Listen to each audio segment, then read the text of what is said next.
Joel Landmine. I put on a clean pair of underwear for this shit, so hope you're having a good time. Your jets are clean. Got my cough. Alright, this is called If All These Tattooed Gold Teeth Were Real. I'd be a grave robber's wet dream. I'd have about 3 teeth, and some orthodontist would be a very rich man. It's called Homage to Her Hips. Fuck the fashion magazines. A woman should be built like a woman. 12-year-old boys are for 12-year-old girls. Swings them hips like weapons, like gun turrets. They make a bay of her waist, a gulf. Place to rest my hands. Stirrups when we dance.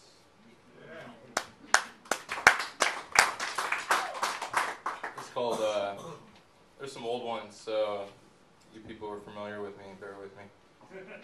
It's called Bobby Says to Say Hello. The light, that comforting, sickly yellow of old lit rooms and photographs.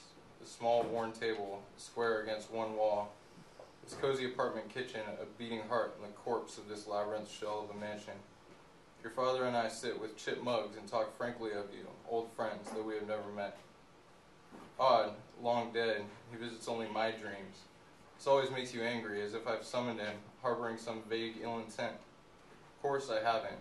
Just one more bullet for the assault rifle of your jealousy, whose barrel never cools. So President's Day is coming up next week. So this is called I Am Proud to Be an American. Ain't nobody ever got their heart broke. Didn't fall in love with something first.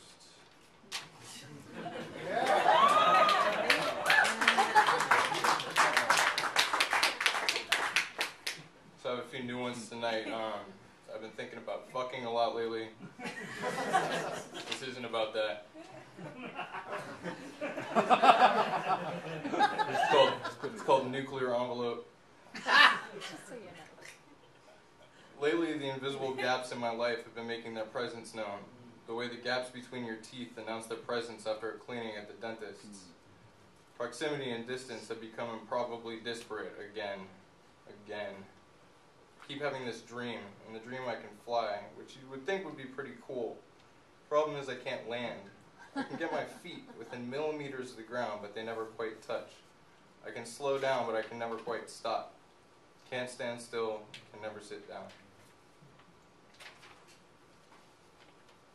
This one's called Determination. My father told me a story once about a man he knew whose wife had gone blind. She said she'd bought some eye drops that were tainted with lye. They began, this man and his blind wife, legal proceedings against the eye drop company. But when the doctors examined her eyes, they found no evidence of the kind of damage that lye might cause. As a matter of fact, they found nothing the matter with her eyes at all. It came out then that the woman was crazy. She had made it all up, except that she was, indeed, as blind as if God himself had swallowed the heavens and earth. She had simply stared into the sun until everything disappeared, to a single point like a picture tube on an old television finally burning out. And then, not even that. This one's called Justice.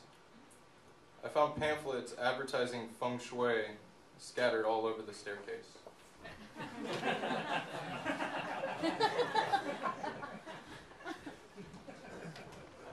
This is another new one. It's called An Errand. We were going to her family's house for dinner. I think it was her mother's birthday. I had gotten her daughter ready, made sure her hair was brushed, gotten her into her jacket, gotten her into the car seat. As we drove across town to the freeway north, she pulled to the curb in front of the bar. I looked at her blankly, uncomprehending. She looked me right in the eye and said, "We're already late, hurry up." I ran inside, the door closing behind me at tiny rapid dusk. Told the bartender, "We're going to her mother's, let me have a shot."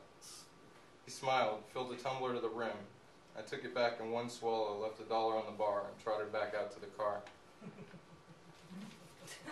As she pulled out into the autumn afternoon sunlight, Sadie in her car seat, singing softly along with the radio. We didn't say a word, but I knew then that she loved me like she said she did. Yeah, I'm not going to read that one. Alright, this is about the physical act of love. It's called I Say Oh My and a Boo Hoo. I learned to fuck from listening to Stooges records. When it's good, it's visceral, a little bit violent, kind of intimate brutality. As we lay on the mattress on the floor of my little bedroom off the garage, she waved my smoke away and said, "Sometimes when we fuck, you slap my face a little. When you're doing that, what are you thinking about?" The implication seemed to be that some deep psychological force or misogyny or malice was at work. How could I explain that fucking is the only time there is no thinking? Primitive, primal, strictly Wolfman time. When it's over, I'm back to Larry Talbot, self-conscious, baffled, neurotic. Once I start thinking, it's fucking over. Thinking is death to fucking. What does a mongoose think about as it kills a cobra? Does it bother you, I asked? Fuck no, she said. I'm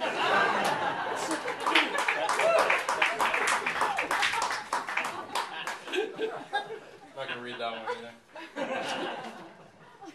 I'll tell you about it though. So,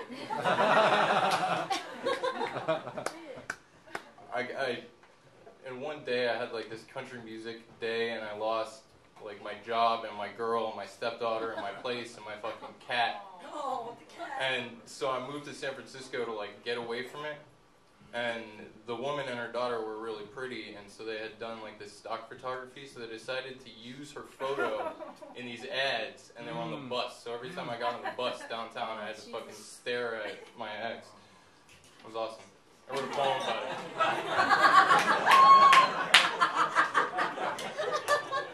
it. This isn't about that. This one's called Traitors. There's a new one too. Lately, he's been crying without weeping, the tears like ants or kamikaze pilots giving their lives for the greater good. They appear suddenly from nowhere, drunken drivers around blind turns. At work, buying a danger dog from those street vendors down on Mission Street when he's riding the bus. Never sobs, just tears. Began to happen more and more. It was embarrassing. He tried eye drops, even saw an optometrist, but they still came. Always surprising him like landmines, betraying a past he could never quite remember. You people been in the bathroom in this joint? Yeah! Nice. Amazing. Nice. Nice. Does anyone want to take a bath? Take a nap in there. All right, so this is my big hit single in honor of Valentine's Day. I actually saw these people on the street the other day, and there were no altercations. It's called I Wrote a Letter to a Lover and Broke into Her Apartment with my old key to leave it on her bed, which was over the line, I know, but at least I didn't take the bus across town to punch her stupid fucking boyfriend in the throat like I wanted to.